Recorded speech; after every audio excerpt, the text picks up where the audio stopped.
ગુજરાતનું એક એવું મંદિર કે જ્યાં ખેતલિયા દાદા સાક્ષાત સાપ સ્વરૂપે દર્શન આપે છે। આ મંદિરના પ્રાંગણમાં ઘણા સાપો જોવા મળે છે જે કોઈને પણ નુકસાન પહોંચાડતા નથી। એટલું જ નહીં, આ ગામમાં જો કોઈ સાપ નીકળે ને તો બાળકો તેને હાથમાં પકડીને મંદિરમાં મૂકી જાય છે। અહીં ખેતલિયા દાદાએ કળિયુગમાં પણ હજારો પરચા પૂર્યા છે। ખેતલિયા દાદા મંદિરે આવતા ભક્તોની તમામ મનોકામના પૂર્ણ કરે છે। અહીં દૂર દૂરથી ભક્તો દાદાના દર્શને આવે છે। પરંતુ ક્યાં આવેલું છે આ મંદિર? શું છે આ મંદિરનો ઇતિહાસ? આવો જાણીએ આજના વિડીયોમાં। દોસ્તો, રાજકોટ જિલ્લાના જસદણ તાલુકાના કડુકા ગામમાં એક મંદિર આવેલું છે અને આ મંદિર છે ખેતલા આપાનું મંદિર। મિત્રો, રાજકોટથી 60 કિલોમીટર અને જસદણથી 20 કિલોમીટરના અંતરે આવેલા આ મંદિરે સાક્ષાત ખેતલિયા દાદા સાપ સ્વરૂપે દર્શન આપે છે। વર્ષો જૂના આ મંદિરની ખાસિયત એ છે કે અહીં ઘણા બધા નાગ દેવતાના દર્શન થાય છે।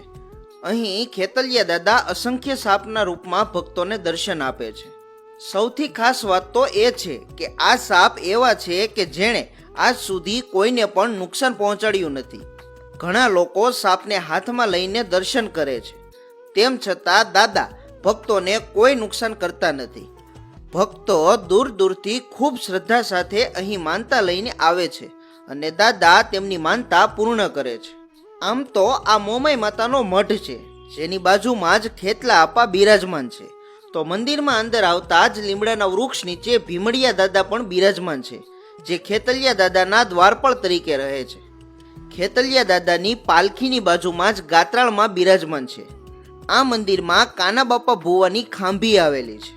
આ તો થઈ મંદિરની વાત, પણ શું છે આ મંદિરનો ઇતિહાસ? મિત્રો, અંદાજિત 300 વર્ષ પહેલા ખેતલા આપાનો જૂનો મઠ આથમણા બારે એક જૂના મકાનમાં હતો। તે મકાન ખૂબ જ કાચું હતું। આ કાચા મકાનમાં ખેતલિયા દાદા મોમાઈમાં અને ગાત્રાળમાં એક સાથે લાકડાની પાલખીમાં બિરાજમાન હતા। તે સમયે ખેતલિયા દાદાએ કાના બાપા ભુવાના સપનામાં આવીને કહ્યું હતું કે મારો નવો મઠ બનાવો, પરંતુ કોઈએ પણ આ વાત પર ધ્યાન ના આપ્યું। ધીમે ધીમે સમય વીતતો ગયો।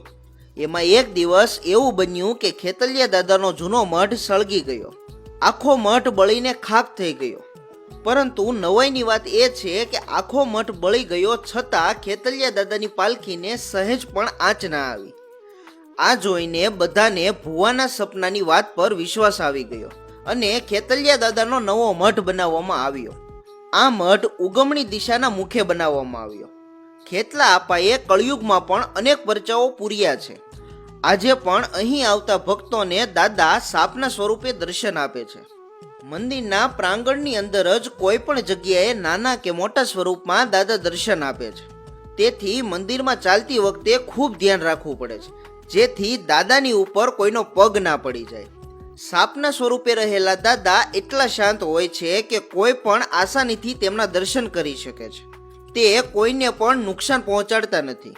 આ મંદિરમાં શ્રાવણ મહિનાની નાગપાંચમે મોટા મેળાનું આયોજન કરવામાં આવે છે, ત્યારે મોટી સંખ્યામાં ભક્તોની ભીડ જોવા મળે છે। અહીં જે દંપતીને સંતાન ના હોય એ દંપતી દાદાને પારણું ચડાવવાની, બાળકનો ફોટો મૂકવાની અથવા બાળકની ભારોભાર સાકર ચડાવવાની માનતા રાખે છે।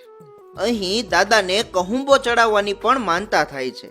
આજ સુધી અનેક ભક્તોની માનતા દાદાએ પૂરી કરી છે। કહેવાય છે કે જો શ્રદ્ધાથી માનતા રાખવામાં આવે તો દાદા ભક્તની તમામ મનોકામના ચોક્કસ પૂરી કરે છે। આ મંદિરની સામે જ ભક્તો માટે રહેવાની તેમજ જમવાની સુવિધા પણ ઉપલબ્ધ છે। અહીં 24 કલાક અન્નક્ષેત્ર ખુલ્લું રહે છે।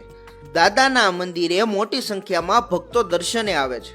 ખાસ કરીને શ્રાવણ મહિનામાં તો ભક્તોની ભીડ જામે છે। કોમેન્ટમાં જય ખેતલિયા દાદા જરૂરથી લખજો, તથા વિડીયો પસંદ આવ્યો હોય તો વિડીયોને લાઈક, કોમેન્ટ અને વધુમાં વધુ શેર કરો, તથા અમારા ફેસબુક પેજને ફોલો કરો। ધન્યવાદ।